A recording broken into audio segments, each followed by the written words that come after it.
Magtatanim na tayo ng mga buto. Oh, here. Nandito na tayo sa field. Yun yung bahay. Tapos yung tractor, nandun banda. Hihintayin lang natin para mabigay na natin yung seeds. Kita nyo ba yung part na na nalagyan na ng buto, yung fine na siya? Yun. Doon.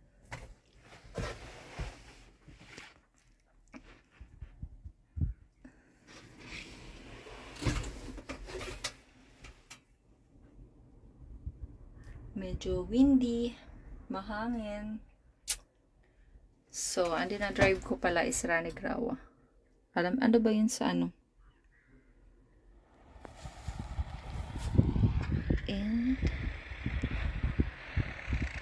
madumi. Kasi nga, nag-aararo. At ayun na po ang seeds.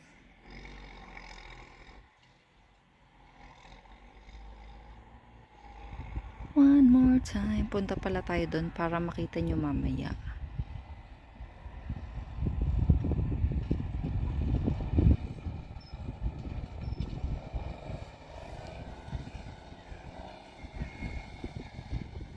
Hindi lahat ng field na plow na. Bale, itong side lang na to. Kasi ito, hindi pa. Ito yung mga seeds na dinerive ko dito kasi so, again.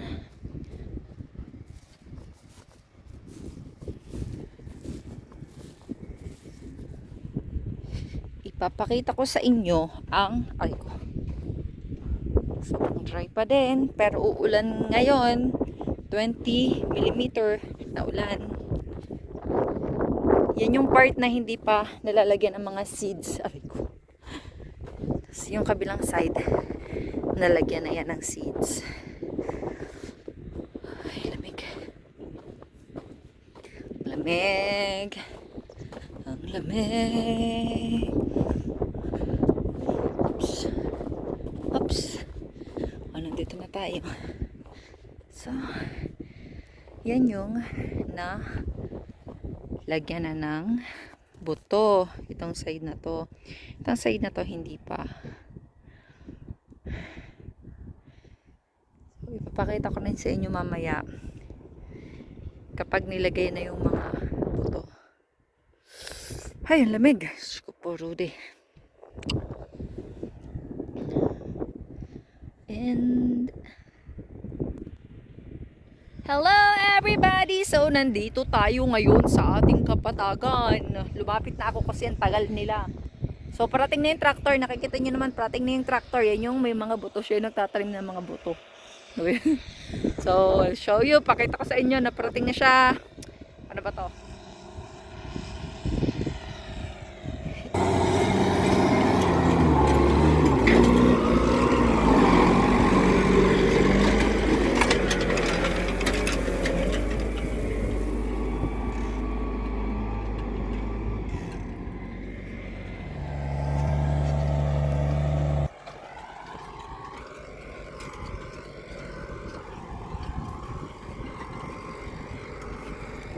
Ayan po, ilalagay na po niya yung mga buto-buto.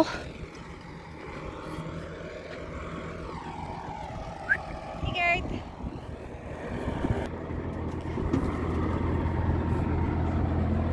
Just naman sa kuan ni Filipina na tsura.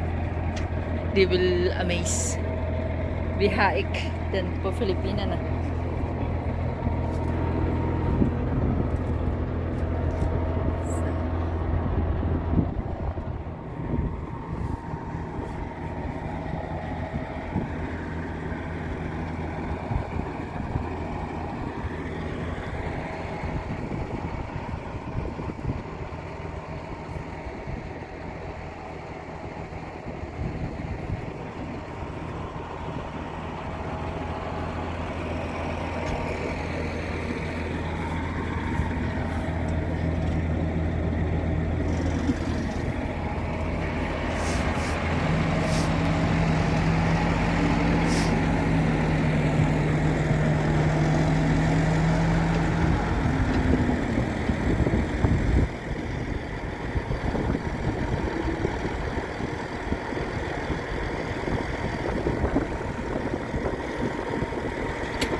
Perfect.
So, ito yung ginagamit nila na machine na para magtanim. So, dyan, dumadaan yung mga buto tapos pababa sa lupa. Naka-alignment yan para talagang tuwid yung buto. When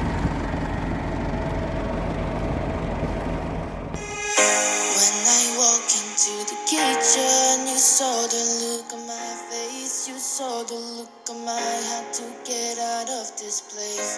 I seen something I've never seen before. When you put on the pineapple, we couldn't be friends anymore. Pineapple thousands, go on pizza.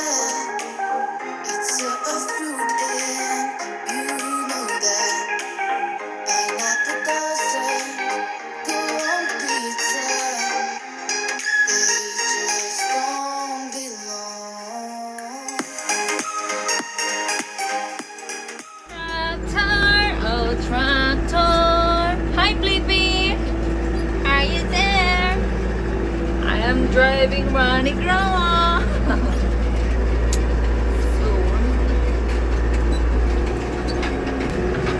Uuwi na po tayo. We are going home.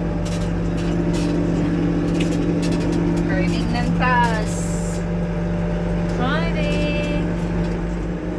So, pauwi na po tayo. Kukuha tayo ng isang sack ulit ng mga seeds kasi kinulang tayo. Dalawa lang kasing dinala ko kanina. So, pauwi na po. Alam nyo ba na mas madaling mag-drive ng ganito kaysa sa mga maliit na sasakyan? Kasi ito, kita mo yung gulong. Ganyan. Yan. Kita nyo kung saan talaga siya dadaan.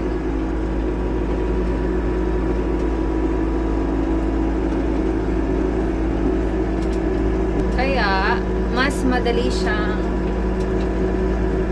i-drive kaysa sa mga normal na ano lang, sasakyan.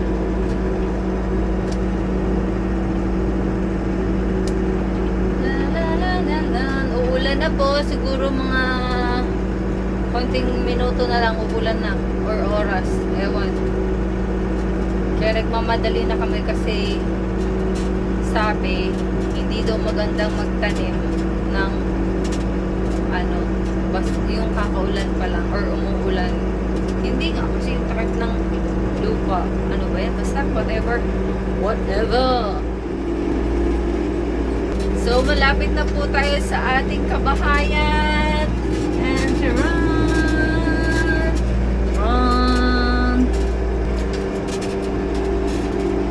Oh, yun na yung Druhos. Dito na tayo. Kukunin ko lang yung ano, si Molly. Kukunin ko lang yung buto. Kailangan natin ibaba. Ito, kasi titingnan natin kung makukuha natin yung sako.